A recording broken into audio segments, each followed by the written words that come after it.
Good morning and welcome to PLT Nutrition. My name is Paul Leonard, if you don't know me already, and I've got Patti Lawson with me. So hello, Patti. Good morning, everybody. Hi, Paul. Good morning. Seems a bit early this morning for some reason. I seem to have slept quite deeply. I seem to be tired today. What about yourself? I'm well, thank you. I actually slept very well, which is a good thing. Good, because sleep will be the first part of our topic. So this morning we're going to talk about menopause and why typically someone's weight loss is slower during the menopause years than before. But before we do, I just want to mention that really weight loss should be a slow process anyway, or fat loss, whichever you want to call it. It should be a slow process. I think historically people are used to kind of like an 8-week hard and fast diet when they was younger, some kind of crazy thing like a cabbage soup diet or some kind of like shake based diet. And that's typically why people rebound and typically why they yo-yo diet. And it's not very healthy or sustainable. You need a slower approach to fat loss that's more health based. But certainly people still find that they reach the menopausal years and that rate is slower. And that is part of the challenge and part of the reason why we want to highlight it to everybody that's watching, everybody that does watch this. Because an important part of your journey is consistency. So, good morning, Manny. So often what happens is people start to make progress and then just as they're starting to make progress, they stop. They stop because they're frustrated. They stop because they're 6 or 8 weeks in and they've only lost 3 or 4 pounds. But what they're doing is they're laying the foundations of health along the way. They're setting up their bodies to create an environment that will facilitate fat loss. I mean, you can't just jump into it. It does take time, Patti. It does. And I think, you use the word only in that sentence. And that's the word that people focus on and they need to remove from their mindset, because it's not only 3 or 4 pounds in 6 weeks. That's an excellent rate of loss, especially during menopause. So that's a mindset area that people need to work on for sure. Absolutely. So as a menopausal woman, there are a series of considerations that will impact your weight. The changes in your hormones don't directly cause weight gain, but indirectly they do because of all these particular symptoms. It's worth stating here that your hormonal changes are something that's happening gradually over time, probably from your late 30s into your early mid 40s, maybe late 40s, but it's happening slowly over time. The changes that we're going to talk about are happening gradually. You just don't notice them. So you don't arrive at a point whereby there's a hard stop and your hormones change and suddenly the weight gain is there. These things are gradually happening over time. You're just not necessarily aware of them until that point whereby suddenly you're 5 or 10 pounds heavier. Patti, would you agree? I would agree. Yeah, it's an awareness that more people need to have. That it's not, oh, I'm perimenopausal and oh, I've gained 15 pounds. It's my hormones have been changing for years and years, and because my hormones are changing, my body's been impacted in all of these different ways that we're going to discuss today. And it's a great conversation. The first symptom is probably the most significant and one of the more challenging to try and resolve, and that is sleep. I took the trouble of writing these up here beforehand so you didn't have to see me wasting time writing them, but sleep, probably, these aren't necessarily in order, but sleep is definitely the most significant challenge that you face. Whether it's hot flashes that are keeping you awake at night, your sleep will become impaired as your hormonal changes unfold. There are solutions to it, many of which are simplistic, whether it's going to bed at a regimented time each day, turning off devices before bed. These things are pretty obvious, but they're not always necessarily easy to put into place. Certainly, if you've got children, you're quite active, you might find that the last part of your evening is something whereby you want to unwind, and so you want to spend some time on Facebook, and that in itself does cause us a problem trying to get to sleep. And as a woman, And Mandy, I see you online, and you always tell everybody this: as a woman, you need more sleep than I would as a man. But I spoke to somebody this morning who, on a good night, she was getting 6-7 hours, and on a regular night was more like 4 to 5 hours. So that in itself is a challenge, Patti. It is, and it's something that is impacted in so many different ways. Like you said, a lot of times we're finally sitting down in the evening, and we want to go through Facebook and Instagram and everything, and catch up with people, text messaging and all of it. And maybe the TV is on in the background. Maybe there's, other noise in the house, and we're so stimulated all day, and we need to bring that stimulation down in the evening. Other factors come into play, coffees. Some people are really impacted by caffeine. Personally, I'm not. I can drink caffeine, and I do right before I go to sleep. But most people are impacted by caffeine levels, and that's something that they want to tailor their intake throughout the day and bring it down. Night sweats are tough. They really are. I mean, so many women report that they wake up, 5, 6, 8 times a night, just, soaked. And it's really a tough situation. There are things that you can experiment with. Personally, I started taking in soy protein over the last, 2 months. My night sweats have been greatly reduced. Whether that's a coincidence or not, I don't know, but I'm not taking the soy out because the night sweats really have diminished. And so there's lots of things that we can play around with to improve our sleep. Obviously, tracking your sleep, having a good idea of how many hours you're getting, and working to improve on that, even if it's by 15 minutes, gradually get more sleep, go to bed earlier. But it is hard for people to change that. It's worth just touching on your soy protein that you started taking. It did benefit you. Obviously, I'm undertaking phone calls at the moment with some cancer survivors, and if you're somebody that's at risk of breast cancer, that's something that you're probably not going to bring into play. Right. But there are other things like ashwagandha. I see, Patti, you just included ashwagandha in your protein powder, which is a good option. Yeah, it is. It is. And then there's the sleep cocktail recommendation. There's all different supplements that we can experiment with, but I think lifestyle is more needed than anything. And like I said, shutting down earlier in the evening, getting yourself, maybe doing a meditation at night, a sleep meditation. A lot of people follow Peloton and incorporate Peloton sleep meditations into their routine. And those are extremely helpful. They even have meditations that are good for when you wake and you can't get back to sleep. So definitely an area to explore as well. So, Facebook. You will find that as we go through this list, that they're all kind of, there's an intertwined nature to them, and certainly sleep impacts all of them. I take a simple melatonin. I did try the sleep stat from Huberman.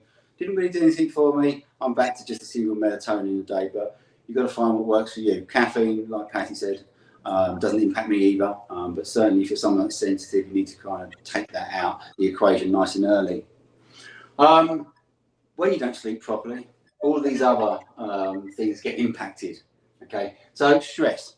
Your stress levels will increase. Your ability to sustain stress. Someone just written a long message. Your ability to sustain stress will definitely be impaired, and that in itself starts to impact other areas of your life. Okay, ways to combat stress. It's very similar. I mean, obviously, there's things that we do that are over this side, like alcohol consumption, to try and relieve our stress. That isn't necessarily a good situation. But you need to try and find ways to unwind. Again, it's so intertwined. Ashwagandha can help. Going to bed early can help. You've got to try and rest. Exercise as well can help moderate stress. I personally find exercise is a great reliever for my stress. Patti, I know you do as well. Yeah, absolutely. Strength training and walking, getting out in the sun is a great way to relieve stress.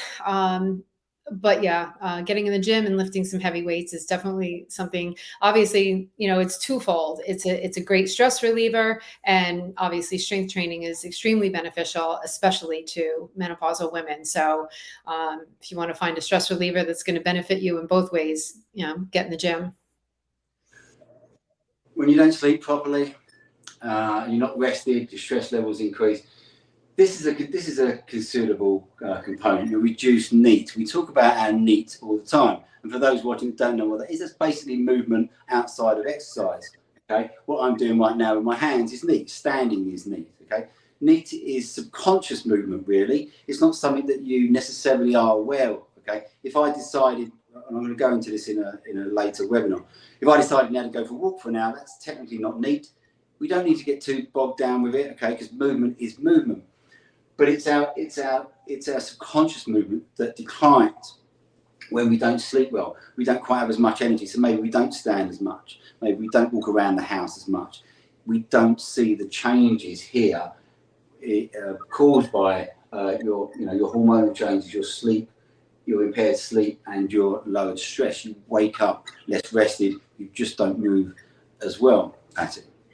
Yeah. And one thing that I would add into this that we didn't put on the whiteboard is when your sleep is impaired and your stress levels are up, your NEAT is reduced, but your appetite is different. And you've got the hormone changes there as well.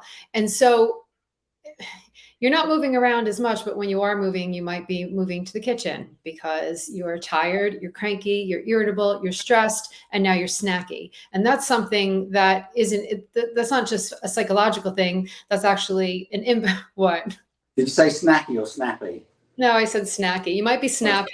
I get snappy when I'm tired. Yeah. I said snacky. I'm never snappy. I'm always really nice. But that's that's an actual impact of your sleep not being well. So we didn't put that on there, but that is a factor as well.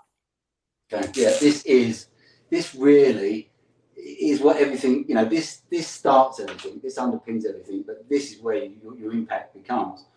Because now you've got low energy because you're not sleeping. This here coincides here. You're low energy. You're just not moving around as much as you think you were.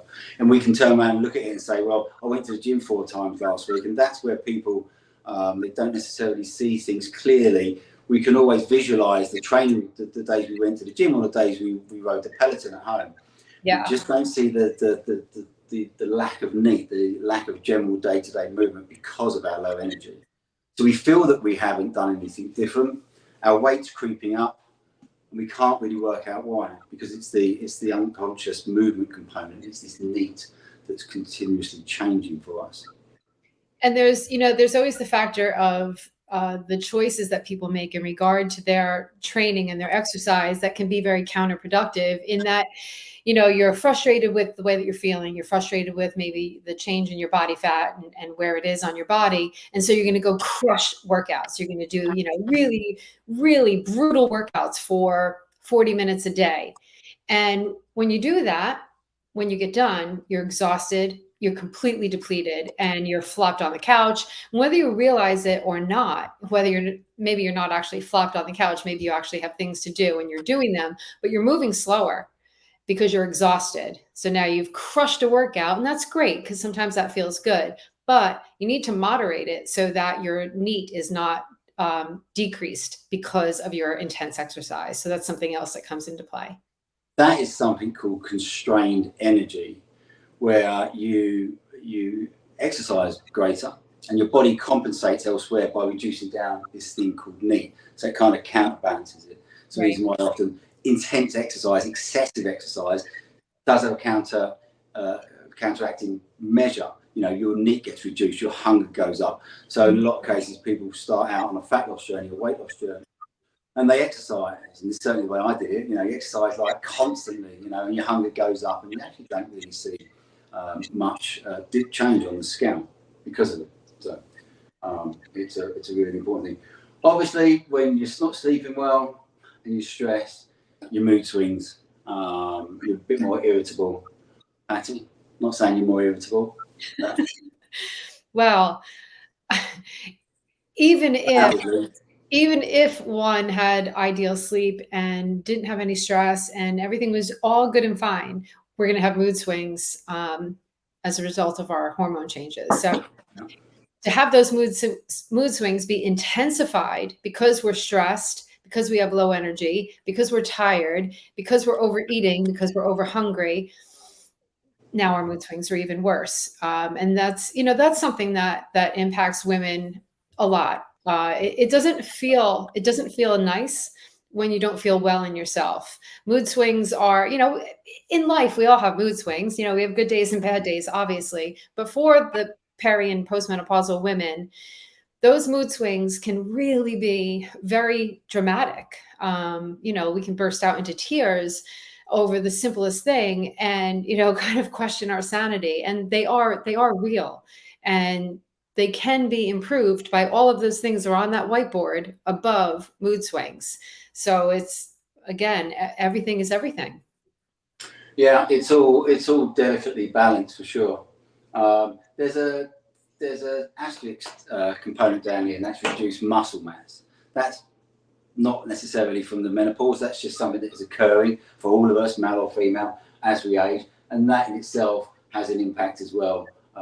It all feeds into, if I can draw some lines, these all feed into, let me get the red pen for this, these all feed into change your metabolism, okay, which is over here, your altered metabolism, and you don't notice it.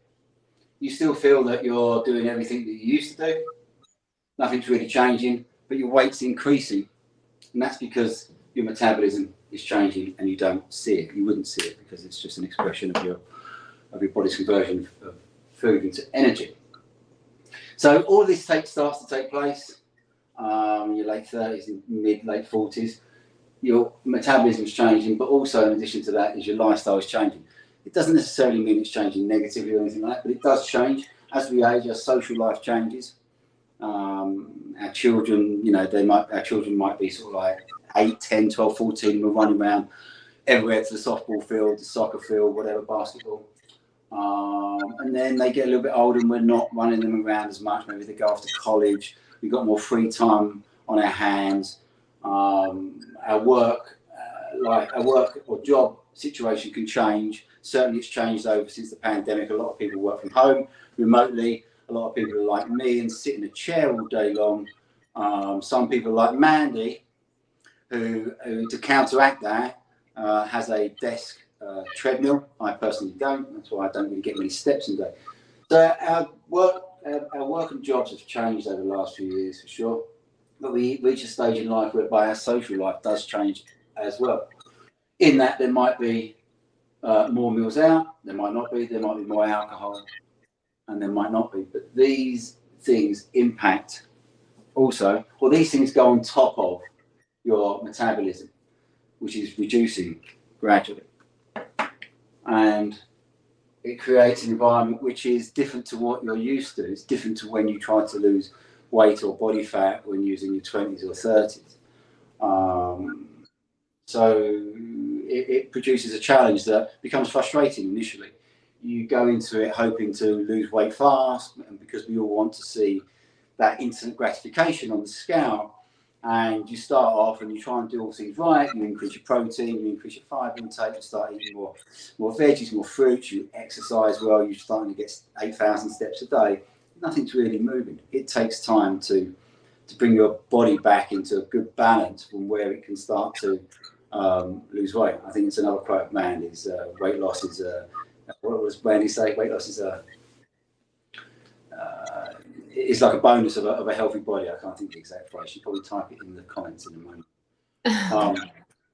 Patti. It's funny because what's that? Oh, I thought you knew what her phrase was. No, I don't, but I do have something to add. When we talk about the word balance, and finding the balance that every woman's body needs to achieve their goals, that is a key thing, and that's something that that people struggle with so much. I tease and joke a little bit with women all the time about thinking back to when we were younger, and a lot of women relate to this. Maybe when you're in your 20s and you're going to go out to a club on Friday night, or you're going out on a date or something, and you want to fit into, you know, something that is a little bit tight. You just don't eat for 4 days, and you go out to the club feeling great in your dress.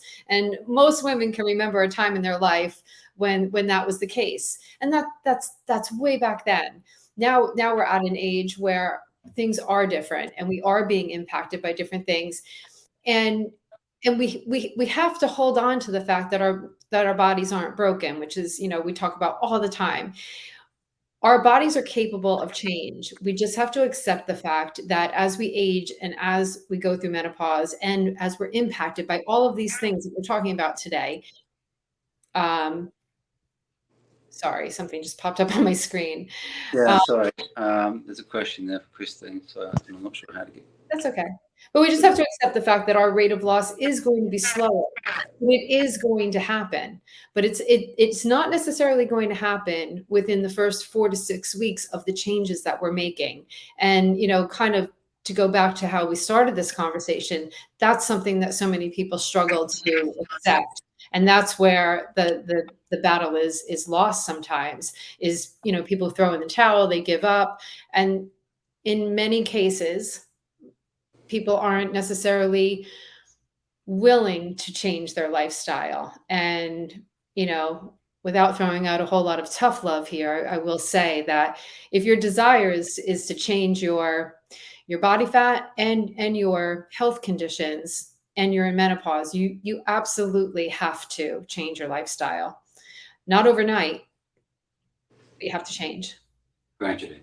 So it's important to try and take on board this. This is all so intertwined. Sleep is your primary, you know, issue, and it's not necessarily easily resolved. I did bring up Christine's question, and we'll have to answer that afterwards, Christine, because there's a pharmaceutical in there that I don't know. So we'll answer your question afterwards. But certainly sleep is a big question mark for everybody, but it does control everything.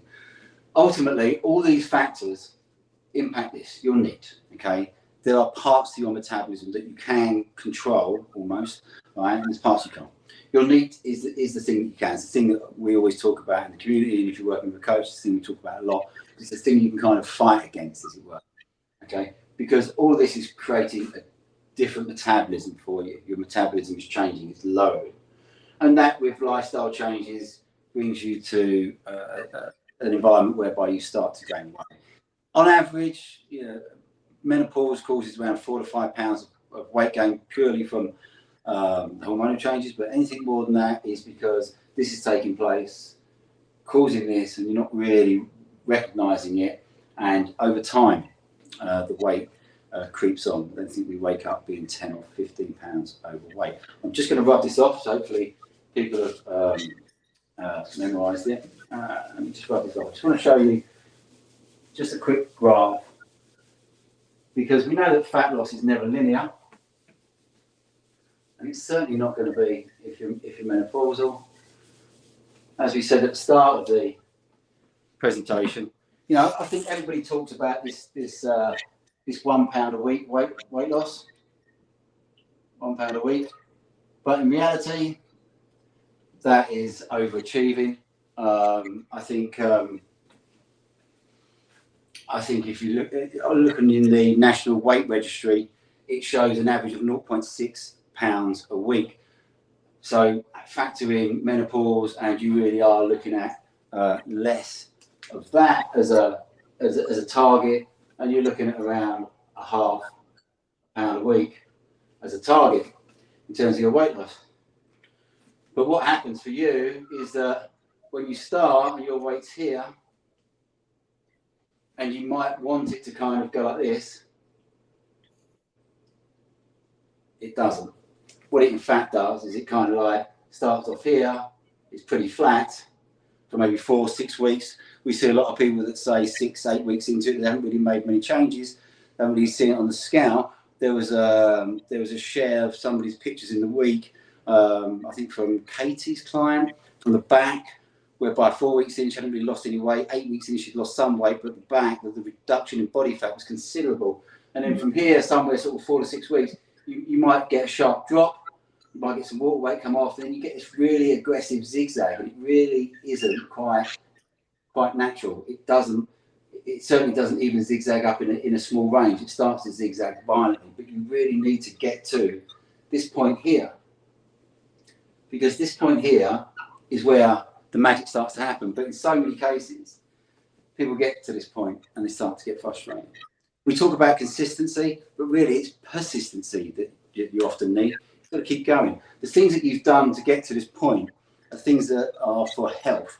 You know, increasing your protein, increasing your fibre, increasing your veggies, your water, getting 8,000, 10,000 steps in. These are health, things to do for your health.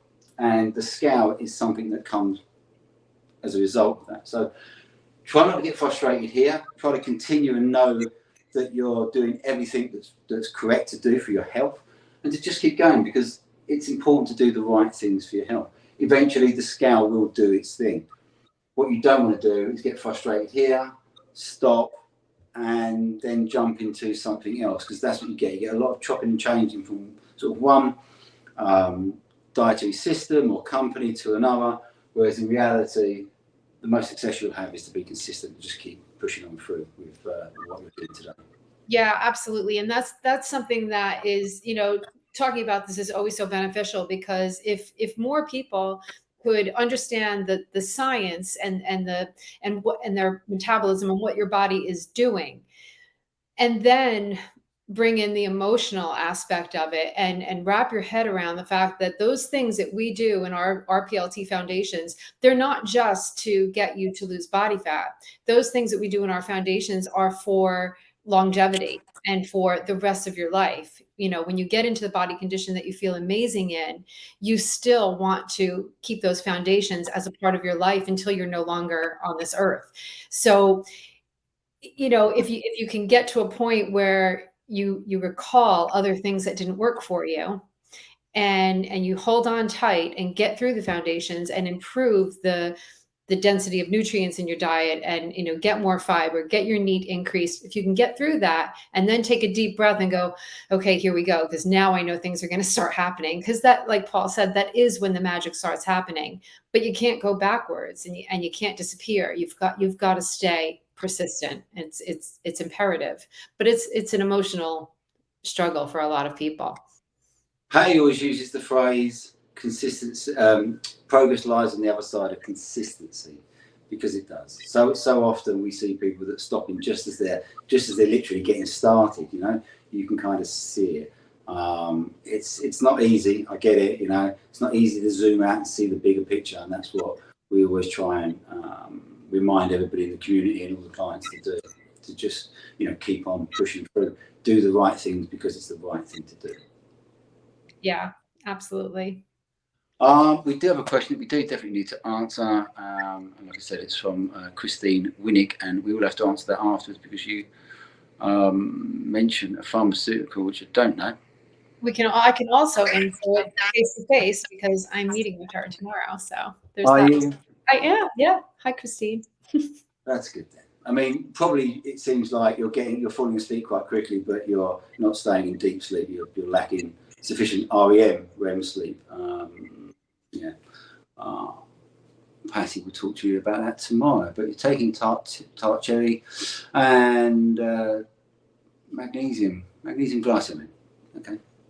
Which is good. The magnesium. Yeah. There's certainly other things that you could consider,